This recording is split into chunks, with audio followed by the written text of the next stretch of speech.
Hola a todos, ¿qué tal? ¿Cómo estáis? Bienvenidos al Buscador de Arkham y bienvenidos al quinto y último vídeo de nuestra serie tutorial de Marvel Champions. Hoy nos toca poner punto final a esta serie, donde hemos explicado desde cero cómo jugar a este LCG.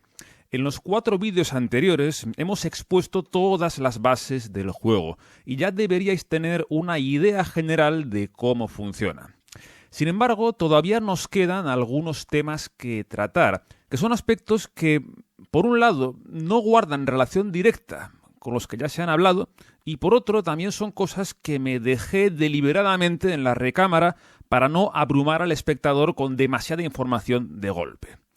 Por ello, en este último vídeo vamos sencillamente a cubrir todos los temas básicos que no se han cubierto en el resto de la serie.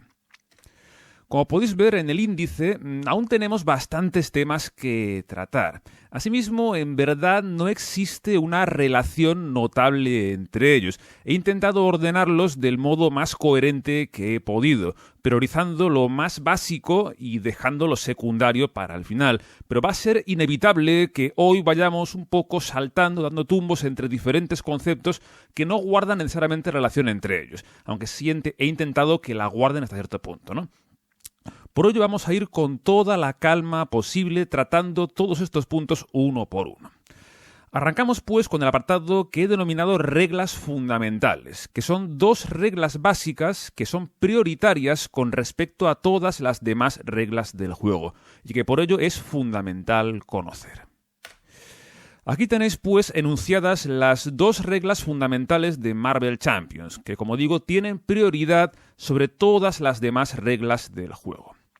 La primera es la llamada regla de oro, que dice lo siguiente: si el texto de una carta contradice las reglas del juego, la carta tiene preferencia.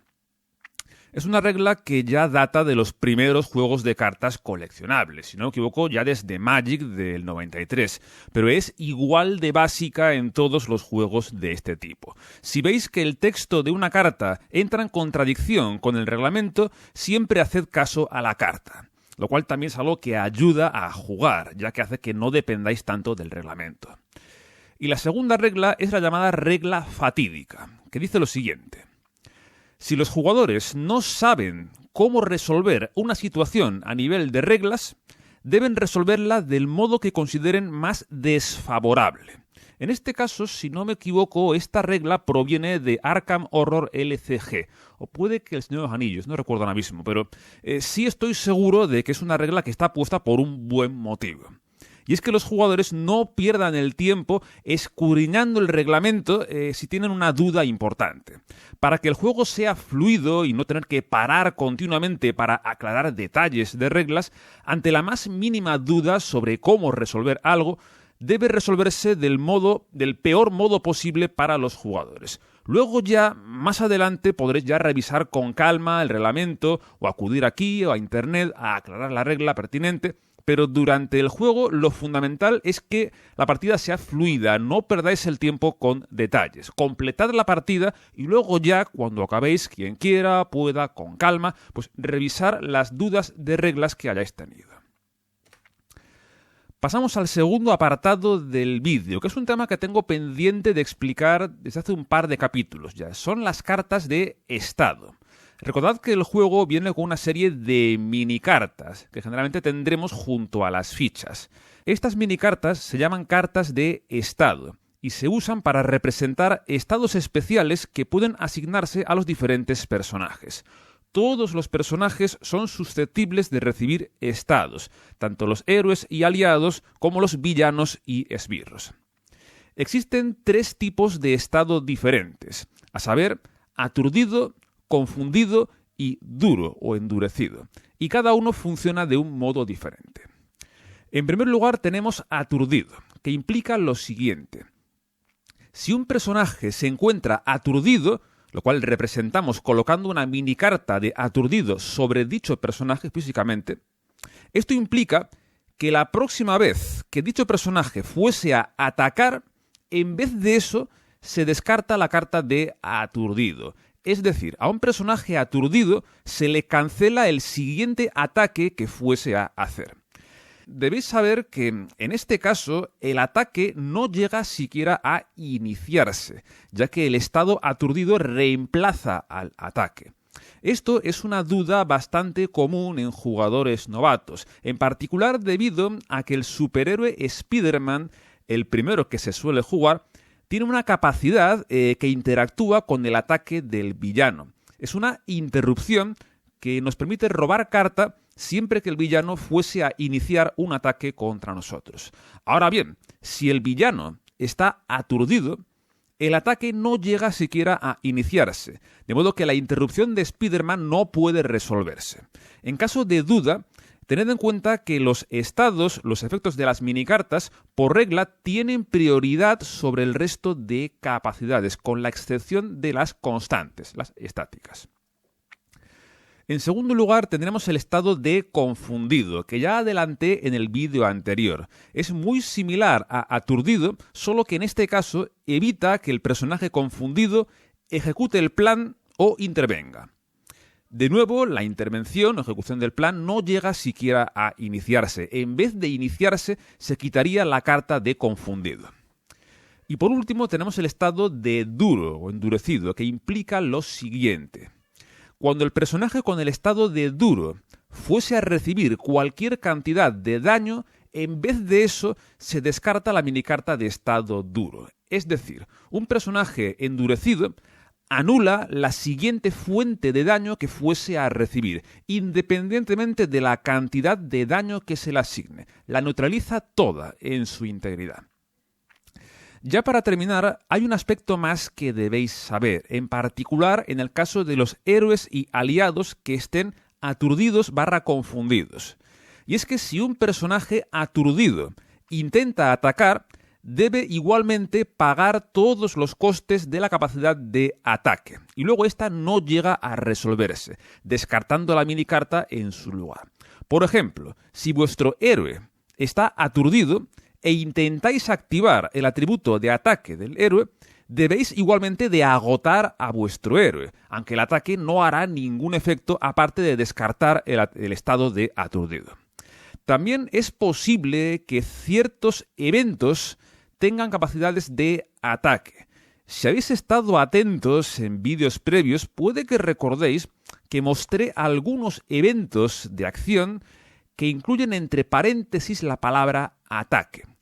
Esto implica que dicha acción se considera un ataque y por tanto, si nuestro héroe está aturdido, el siguiente ataque no hará efecto, incluso si proviene de un evento. Y además, en este caso, seguimos teniendo que jugar el evento, pagando todos sus costes y descartando la carta, solo que ésta no hará nada aparte de quitar el estado aturdido. Lo mismo ocurriría con los efectos y activaciones de tipo intervención en personajes confundidos. De modo que pasamos al siguiente apartado, que es un tema que dejé pendiente hace varios vídeos, y tiene que ver con los iconos que encontráis en las cartas tipo plan secundario. Aparte de las capacidades que puedan indicar, a menudo los planes secundarios pueden incluir alguno de estos tres símbolos que veis aquí en los ejemplos de la parte inferior, los cuales debéis conocer. Primero, a la izquierda tenemos una carta con el icono de crisis. Esto implica que mientras esta carta esté en juego, los jugadores no pueden retirar amenaza del plan principal. Es decir, si quieren retirar amenaza del plan principal, primero tienen que derrotar esta carta de plan secundario, retirando toda la amenaza que tenga encima. Encontraréis un muy buen ejemplo de este efecto en el escenario de Clau, ya que la partida empieza con una carta de este tipo en juego. En segundo lugar, en el centro tenemos una carta con el icono llamado aceleración. Esto implica que en el primer paso de la fase del villano, cuando se coloca amenaza sobre el plan principal, se debe colocar un punto de amenaza adicional. Es decir, en la práctica se comporta como una ficha de aceleración, la cual os mostré hace un par de vídeos. Cada ficha de aceleración aumenta en 1 la cantidad de amenaza que se coloca en el plan principal al inicio de la fase del villano. Asimismo, cada icono de aceleración en planes secundarios en juego también aumenta en 1 la amenaza colocada cada ronda. Ahora bien, por definición, los planes secundarios pueden descartarse si se retira toda la amenaza que tienen encima, de modo que el icono de aceleración desaparece. Sin embargo, en el caso de las fichas de aceleración, estas son casi imposibles de retirar. De hecho, incluso en caso de que la carta de plan principal se complete y se avance a la siguiente etapa, todas las fichas de aceleración se mantienen, pasan a la siguiente etapa del plan. Y por último, a la derecha tenemos una carta con el icono llamado peligro. Esto implica que en la fase del villano, en el paso de repartir cartas de encuentros, debe repartirse una carta adicional entre todos los jugadores. Ojo, solo una carta adicional, no una por jugador, una carta adicional. Dado que se entregan en orden de juego, generalmente esto implica que el jugador inicial recibirá una carta de encuentros adicional, después de que todos hayan recibido una. Tened en cuenta que es posible que haya varios iconos de peligro al mismo tiempo en juego, en cuyo caso tendréis que asignar una carta adicional por cada icono de este tipo. Recordad que las cartas de encuentros se reparten en orden de juego.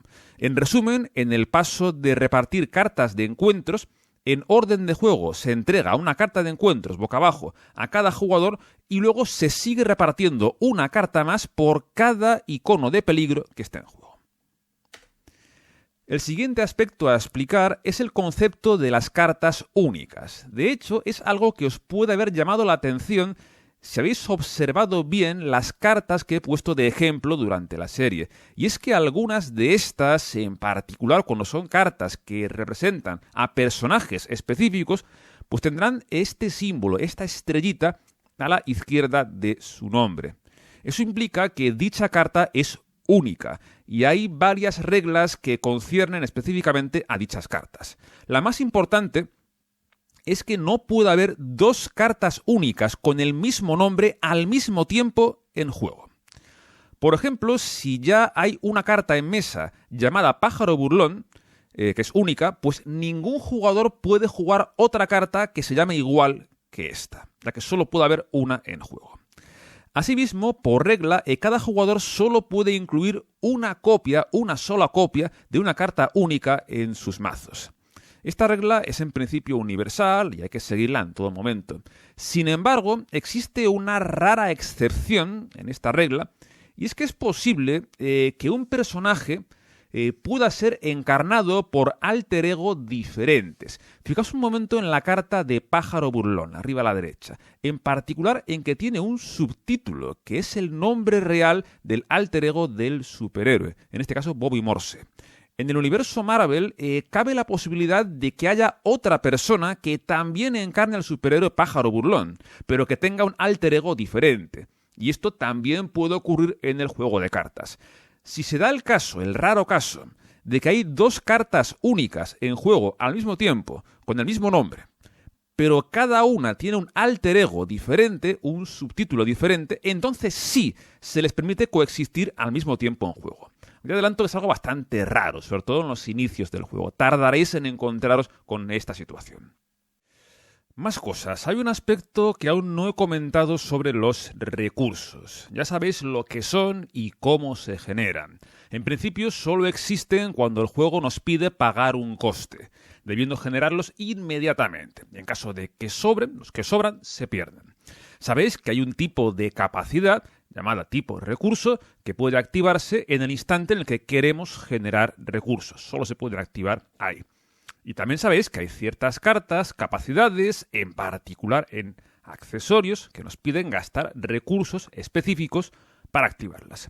En Marvel Champions hay 4 tipos de recursos, que son los que podéis ver abajo. Los mentales, físicos, de energía y universales. Recordad que el tipo de recurso solo es relevante cuando se nos pide de modo explícito, como en el caso de ciertas cartas de encuentros. Para jugar cartas de nuestra mano, en principio no importa el tipo de recurso.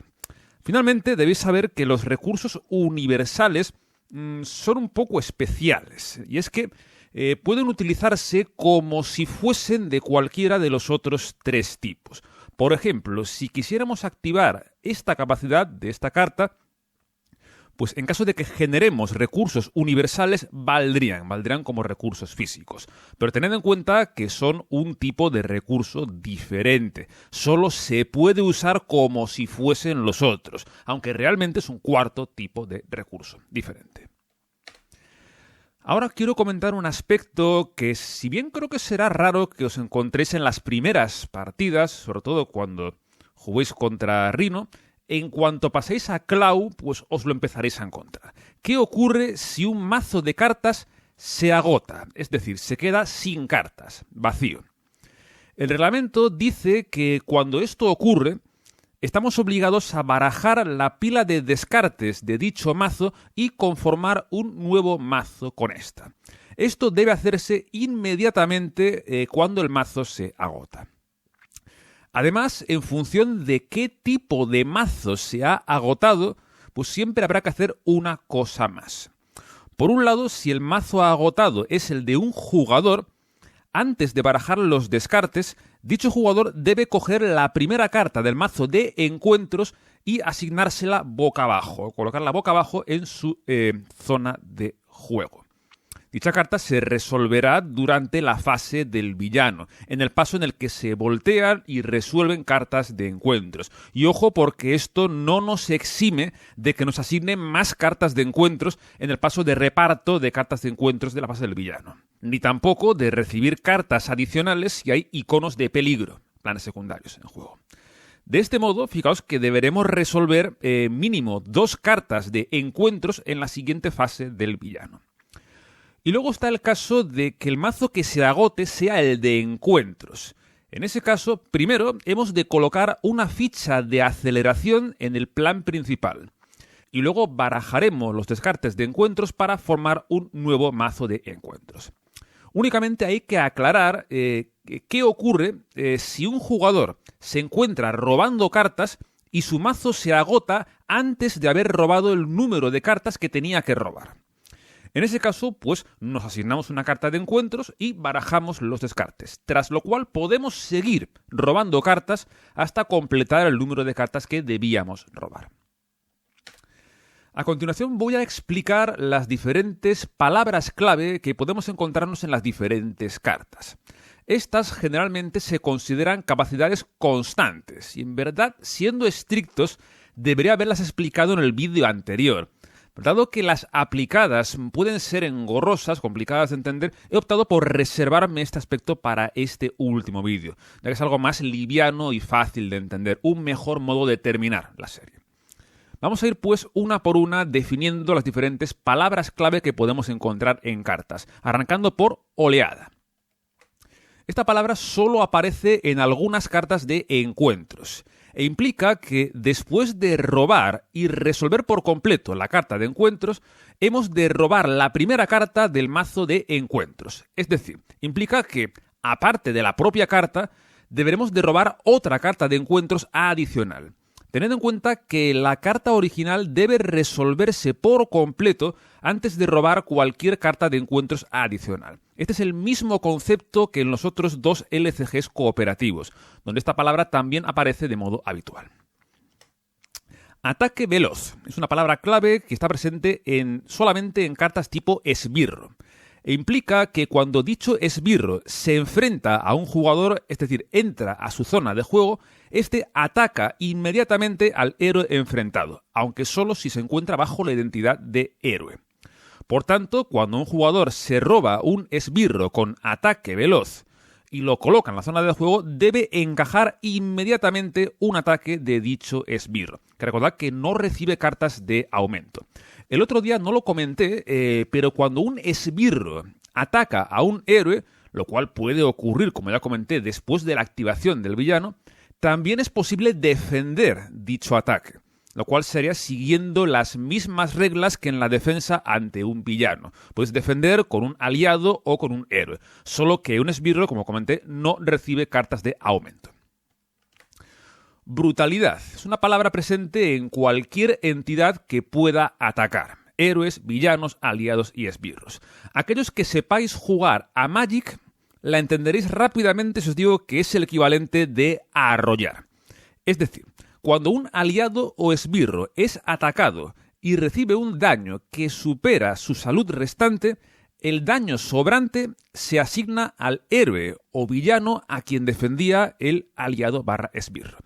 En la caja básica, si no me equivoco, solo hay 2 cartas con esta palabra clave, que son el Asalto Implacable, un evento de agresividad que hace 5 puntos de daño y gana brutalidad si se usó un recurso físico para pagar el coste. Y luego un accesorio de Rhino, que hace que el siguiente ataque gane brutalidad. Y otra cosa que me olvidé de comentar en la serie, que es importante, cuando hablé de los accesorios, a veces estos pueden modificar atributos al villano. Fijaos en la esquina inferior izquierda de esta carta de accesorio, en este +3 ataque. Este símbolo está aumentando en 3 puntos el atributo de ataque del villano. Y ojo, porque es algo que pueden hacer las cartas tipo accesorio y no lo comenté en el vídeo pertinente. Dureza es una palabra clave que puede existir en personajes con salud, dicho de otro modo, susceptibles de recibir daño, y hace que entren al juego con una carta de estado duro.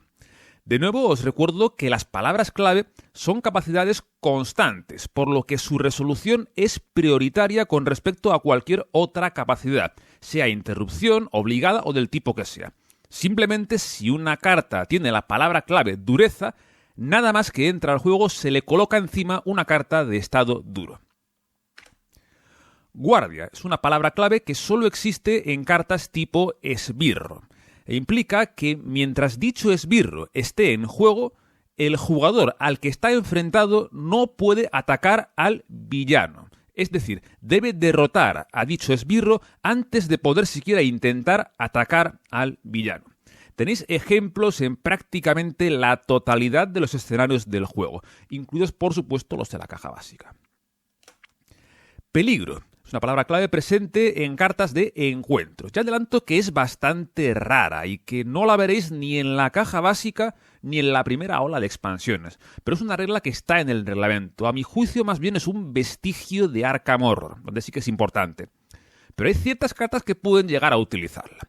Implica que cuando un jugador roba una carta de encuentros con peligro, no puede pedir ayuda a sus compañeros de equipo, y estos no pueden ni interrumpir ni responder a dicha carta. No pueden hacer nada, solo el propio jugador que se la roba debe resolverla y tomar todas las decisiones que implique, sin consultar a sus compañeros.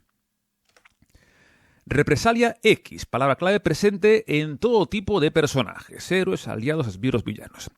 Implica que después de que dicho personaje sea atacado, este inflige X puntos de daño directamente al jugador que le ha atacado. Y ojo, porque esto no se considera un ataque, por lo que esto no se ve afectado por el estado aturdido. Simplemente, después de ser atacado, un personaje con represalia hace inmediatamente X daños a quien le ha atacado, siendo X el número de la capacidad. La única condición es que el personaje debe sobrevivir al ataque para poder resolver su represalia.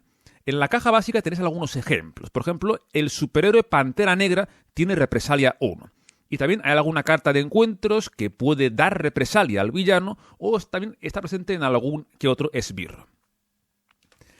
Restringida, una palabra clave presente en ciertas cartas de jugador. E implica que un jugador no puede tener más de 2 cartas restringidas en juego al mismo tiempo.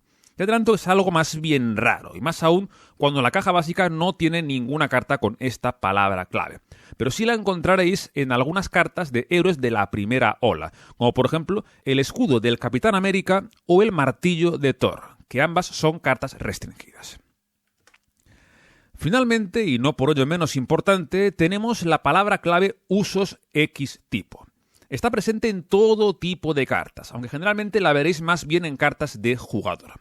Implica que cuando la carta entra al juego, se deben colocar X contadores genéricos sobre dicha carta, de los verdes, y dichos contadores se consideran del tipo indicado por la capacidad usos X tipo. A menudo tendrán otra capacidad que tendrá como coste gastar uno o más de dichos contadores. Y por último, sabed que las reglas os obligan a descartar la carta en el instante en el que se queda sin contadores. Lo cual es un poco quebradero de cabeza para la gente que venimos de Arkham Horror, porque en Arkham Horror también existe esta palabra clave, pero en su caso, en Arkham Horror, no se te obliga a descartar la carta cuando se queda sin contadores. Recordad que en Marvel Champions, sí, la instrucción usos os obliga a descartar la carta cuando ésta se queda sin contadores. Y esto cierra ya la explicación de las palabras clave. De modo que, para terminar ya con la serie, voy a exponer dos conceptos avanzados, para aquellos que el juego os acabe gustando y queráis profundizar, por ahora en la caja básica. Primero voy a hablar sobre la construcción de mazos. De entrada, recordad que todos los superhéroes vienen con un mazo preconstruido, que podéis utilizar en caso de que no queráis construir mazos. Asimismo, también adelanto que seguramente en el futuro haré otros vídeos donde comparta mis propios mazos, para aquellos que no os guste construirlos y queráis barajas más optimizadas. No obstante, considero que la construcción de mazos es algo muy personal y uno de los grandes alicientes de juegos como este. Por ello, os voy a indicar las reglas que debéis seguir si queréis construir vuestros propios mazos, que son las siguientes. Primero debéis elegir a vuestro superhéroe y tomar como base las 15 cartas obligatorias de dicho superhéroe, que siempre deben utilizarse en sus mazos. El mazo debe tener un tamaño mínimo de 40 cartas y un máximo de 50, sin contar la carta de superhéroe.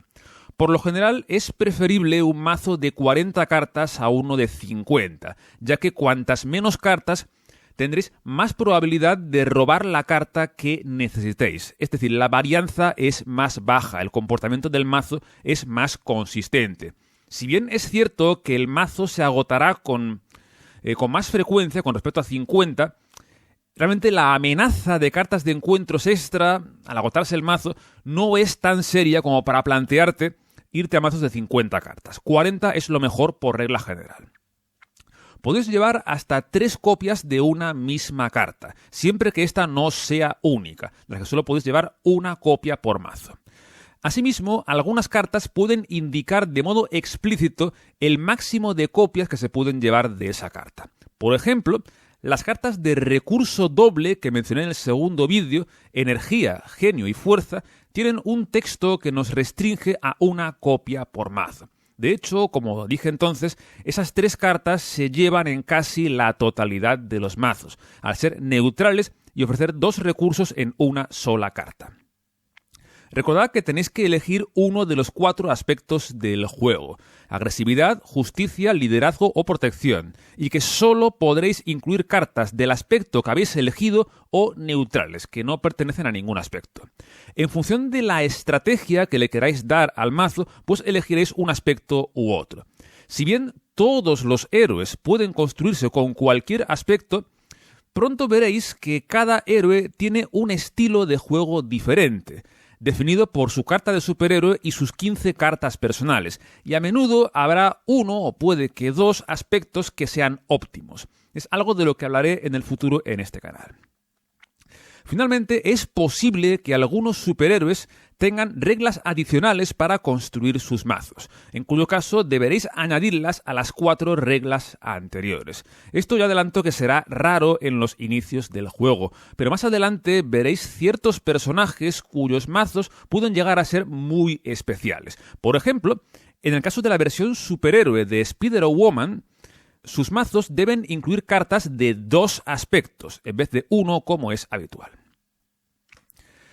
Finalmente, debéis saber que todos los villanos del juego tienen un modo experto, que es una variante del escenario para aquellos jugadores que quieran un desafío mayor. En la práctica, casi siempre funciona del siguiente modo. El mazo del villano contendrá una tercera etapa, que es más dura si cabe que la segunda. Y además, la primera etapa no se utiliza. Es decir, el mazo del villano estará compuesto por las etapas 2 y 3, en vez de la 1 y la 2. Y luego habrá que añadir el llamado conjunto de encuentros experto al mazo de encuentros, que consiste en estas 3 cartas que podéis ver aquí abajo. Son 3 cartas tremendamente duras y que os meterán un mazazo considerable cuando os las robéis. E incluso, en el mejor caso posible, que es que se revelen como aumentos, todas os pegan por 2 o incluso por 3 iconos de aumento. De modo que siempre tendrán un impacto notable en la partida. Todo se ha dicho, el modo experto en realidad lo que hace es aumentar un escalón la dificultad de un escenario. Pronto veréis que cada villano tiene un cierto nivel de dificultad de base. Puede llegar a ser muy variado. En la caja básica, por ejemplo, Rhino sería fácil, Klaw normal y Ultron difícil. Y el modo experto lo que hace es subir la dificultad, pero no tiene consecuencias tan dramáticas como podría aparentar. Por ejemplo, yo considero que Rhino en modo experto es más fácil que Ultron en modo normal, y puede que también que Klaw en modo normal. Aquí depende notablemente del villano específico, pero generalmente el modo experto siempre añadirá un extra de dificultad a cualquier escenario. De modo que aquí terminamos esta serie tutorial sobre Marvel Champions, así que muchas gracias si habéis llegado hasta aquí en la serie y espero que esta os haya sido de utilidad si aún no conocíais el juego.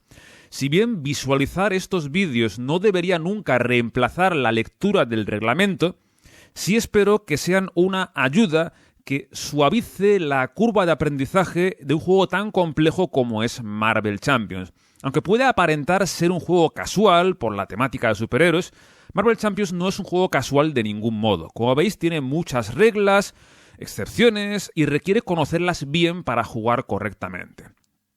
A partir de ahora me gustaría empezar a crear más contenido de este juego en el canal y sumarlo al de otros juegos que ya estoy analizando.